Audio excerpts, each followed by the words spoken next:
Welcome back to Building Skagit Valley Orchard, a show detailing the step-by-step building of a high-density apple orchard. If you're just joining us, my name is Nathan, and this is episode 2 of our journey to transform a 5-acre field into a thriving, sustainably grown apple orchard. Today, we're diving into 2 of the first major steps in this transformation: preparing the ground and the surveying process.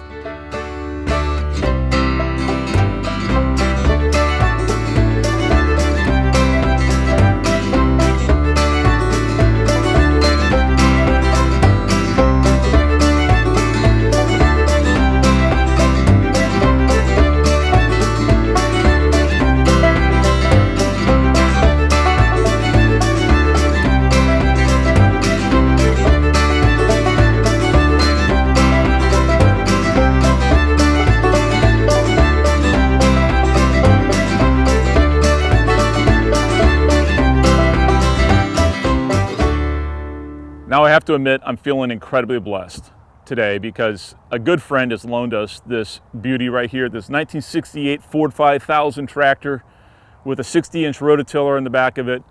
This is going to break up the ground, this compacted soil, a lot faster and a lot more efficient than what I was going to plan to do. And it's going to get the field ready for planting in a couple months. Then we'll break out the surveying tools as soon as we get done with this, and the orchard will be ready to get started. So let's get started with this tractor and get going at it.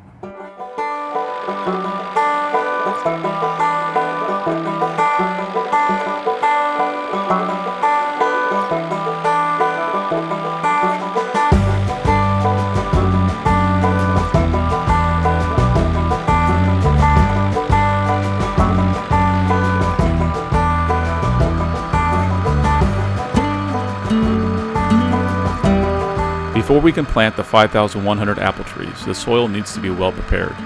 This means breaking up the existing grass, turning over the soil, and creating a uniform seed bed. Healthy soil equals healthy trees.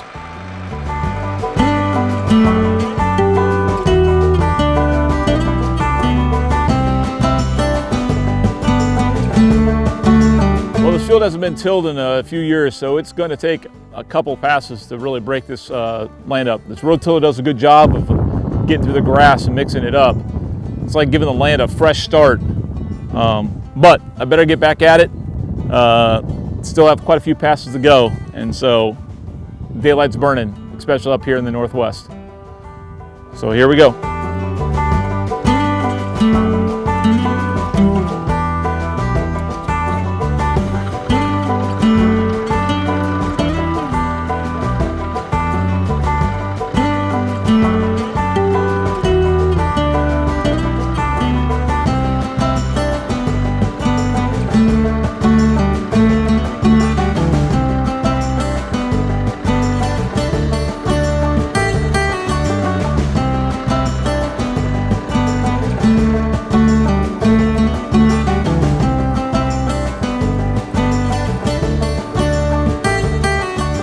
As I work, I'm keeping an eye on the consistency of the soil and watching for any large rocks or debris that might damage the equipment.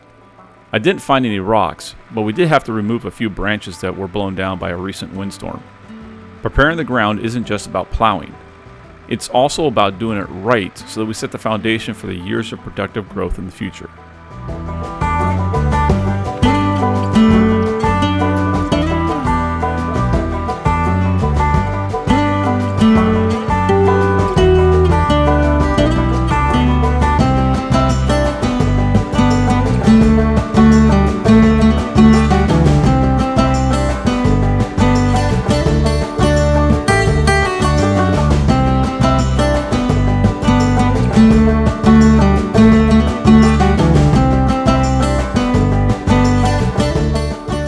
After many days of rain, we finally got the chance to get out in the field and plow. And after a few hours, the first section of the field is looking great. This is where the north plot will be, home to 3 of the 9 cultivars we're planting. Each of the plot will need the same level of attention to detail that we're providing here. We're making the first of 2 passes today in the field with the tiller, turning over the grass and breaking into the topsoil. This is the first step is crucial by By breaking over the topsoil, we're allowing the microorganisms the chance to break down this grass and be able to turn it into nitrogen and other enzymes, which will be able to help water retention and also allow that top 6 to 8 inches of soil to be able to provide that kickstart for the trees when they finally get planted.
As I said before, the tilling process is a critical foundation for the orchard.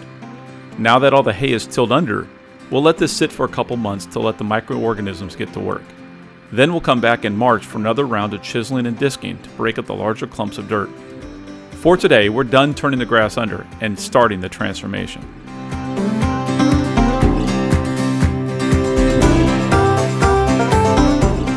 Now that we have the field prepped, it's time to start marking out the orchard.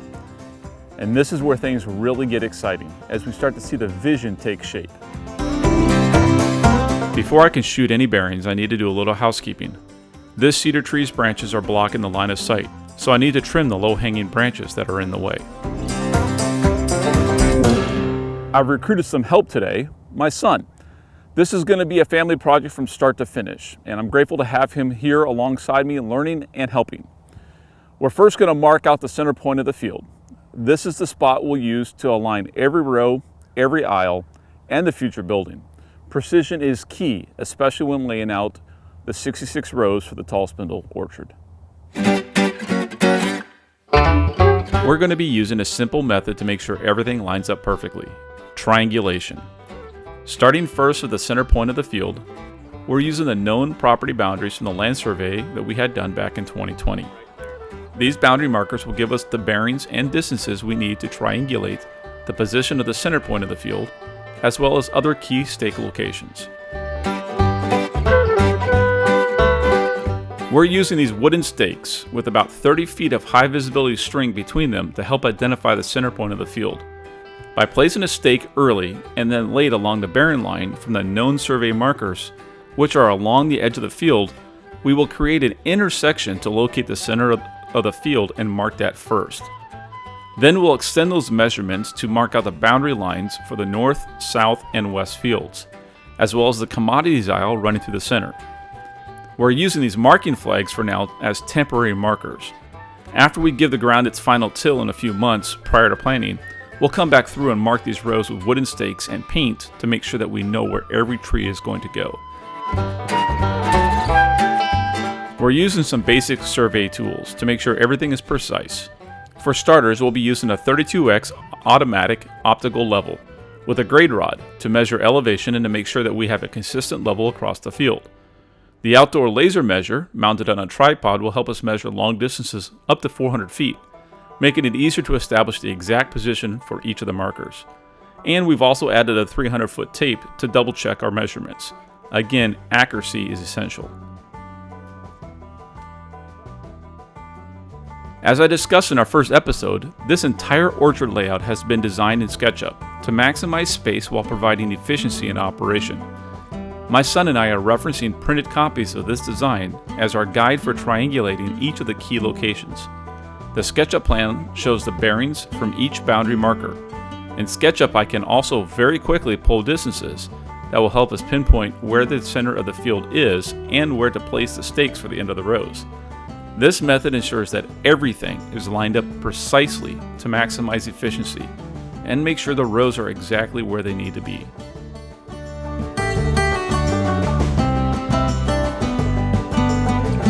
Having the extents of the orchard plots marked out will help us plan for the 5,100 apple trees we're going to plant. It's all about making sure there's enough room for each tree to grow, and for the equipment and irrigation systems we'll be installing later on.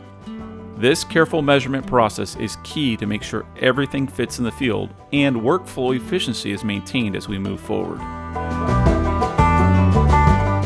We were already planning on cutting down the cottonwood trees in the corner of the field. Right up there at the corner, you can see the bare trees at the top. Go and pan down, Robert. To make way for the shed in the future barn, and also this corner cedar tree right here needs to go too. Most of the cedar trees within 500 yards of the orchard present real risk of transmitting cedar rust to the trees, and which takes a few years for the life cycle to be identified. And the best way to stop that life cycle is to remove the trees and all the cedar trees. So we have about 15 cedar trees around the property that we have to remove.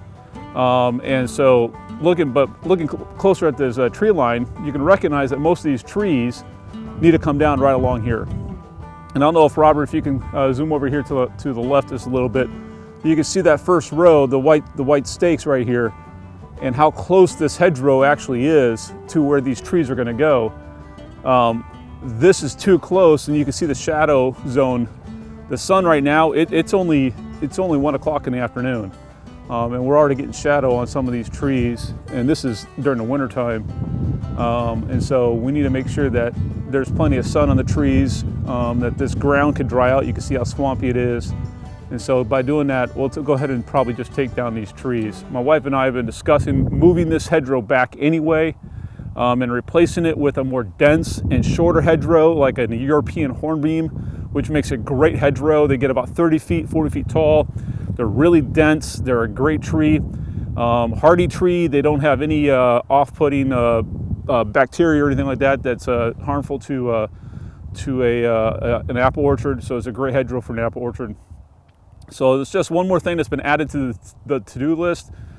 These trees will come down, but as a woodworker, nothing will be wasted. Not a single bit of these trees will be wasted. The canopy will be turned into the mulch. The trunks will be in the larger branches, will be sawn up and dried into lumber, and we'll use that in the barns, the shed for siding, and also for the cedar will be used for the fence around the orchard. So nothing is going to be wasted. We've got some of the field marked out today. This is row 25, the white flags you can see out in front of me. As you can see, like I was saying before, every inch counts. And we only got about an extra 10 feet between this row and the edge of the plowed field where the fence is going to go and mark off the edge of the field. So as you can see, there's not a lot of extra space, but that's where we have to leave it for today. The field is starting to take shape. There's still a lot of work ahead of us. We still have to wait for some approvals and certifications, some loan approvals also.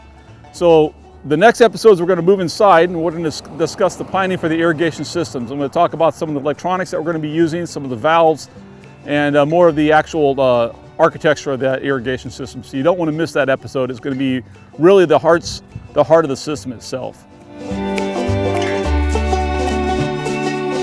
Thank you for joining us on this journey. Skagit Valley Orchard is where tradition meets innovation, and we're thrilled to have you with us on this journey. Don't forget to like and subscribe, and also share this video with anyone else who loves apples or dreams of starting their own orchard. Consider becoming a Patreon supporter as well. Links are below. We'll see you next time right here on Building Skagit Valley Orchard. Goodbye.